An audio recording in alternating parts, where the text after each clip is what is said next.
President William Ruto's executive order waiving vetting requirements for citizens in northeastern border counties seeking identification documents has sparked mixed reactions, including a criticism from the Orange Democratic Movement.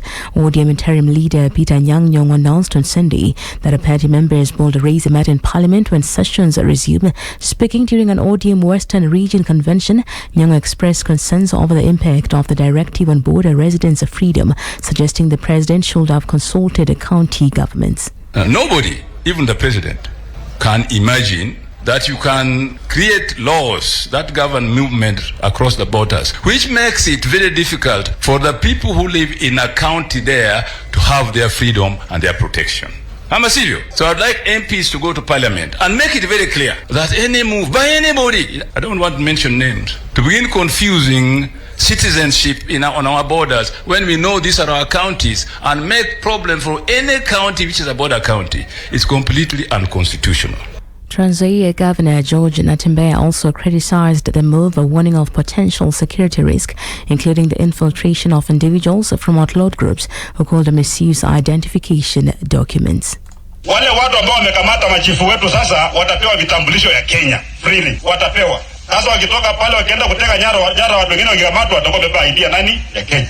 Watakuwa wanasema wa Kenya wamekuwa watakuteka nyara watu. These things ziko na serious security implication. Sio kitu ya kufanya kiholela namna hii. Itafika mahali hawa watu watakuja kwa wingi, hata MCA atachaguliwa, hata MP atachaguliwa, hata governor atachaguliwa, hata msukuchua president atachaguliwa na atakuwa mgeni, atakuwa Mkenya. Former Deputy President Rigathi Gachagua has announced plans to launch a new political party in May 2025 aimed at unseating President William Ruto in the 2027 general election. Releasing an interim report on his public consultation since his impeachment, Gachagua offered limited details on the new age political vehicle, citing concerns about potential sabotage.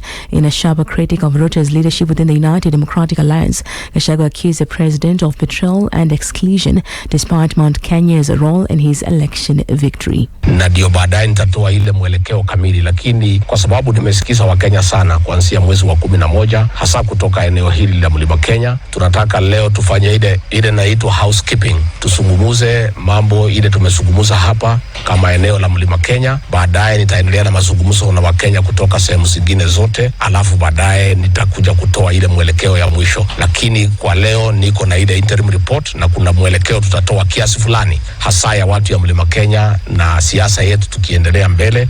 He further claimed the region will not support Ruto in 2027, accusing him of deceit and attempts to undermine Mount Kenya's political influence by dividing his voting bloc.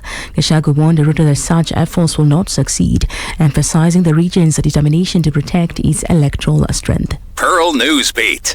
The Kenyatta National Hospital has intensified security measures following the murder of a patient, Gilbert Kinyua, inside Ward 7B. Acting CEO Dr. William Sigla, addressing the press on Sunday, confirmed the hospital's full cooperation with the Directorate of Criminal Investigations. Kinyua, 39, was admitted on the 11th of December last year with a cerebral disorder but was found with his throat slit on Friday, turning his hospital bed into a crime scene. Dr. Sigla assured the public of the hospital's commitment to patient safety and an internal investigation into the matter. On Friday morning at approximately 6 a.m. or thereabout, Mr. Kinyua was found with his face covered with a blood-stained sheet.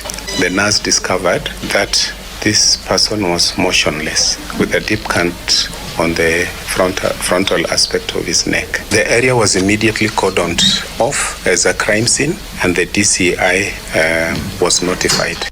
Police have called for public assistance in their probe focusing on potential security lapses at the facility. Pearl Newsbeat. The Directorate of Criminal Investigations has regained control of its official Facebook and X accounts after a brief cyber attack by hackers. In a statement issued on Sunday after the DCI confirmed that its digital platforms had been compromised, but assured the public that access has been fully restored. During the breach, hackers posted misleading content, which the DCI has dismissed as fake. The agency also announced that an investigation is underway to identify and apprehend those behind the cyber attack. Pearl Newsbeat. And across the borders, Israeli troops have withdrawn from the Net Regime corridor, reopening a route that had divided the Gaza Strip's northern and southern regions. Following the pullout, hundreds of Palestinians returned to northern Gaza, encountering widespread destruction.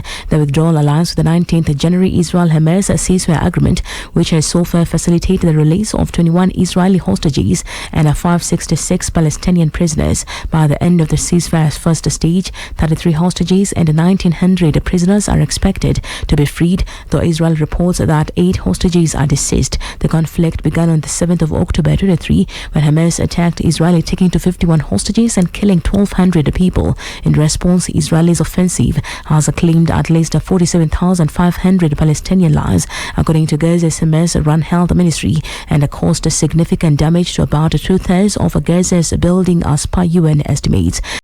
Pearl Radio, the home of fresh and classic hits.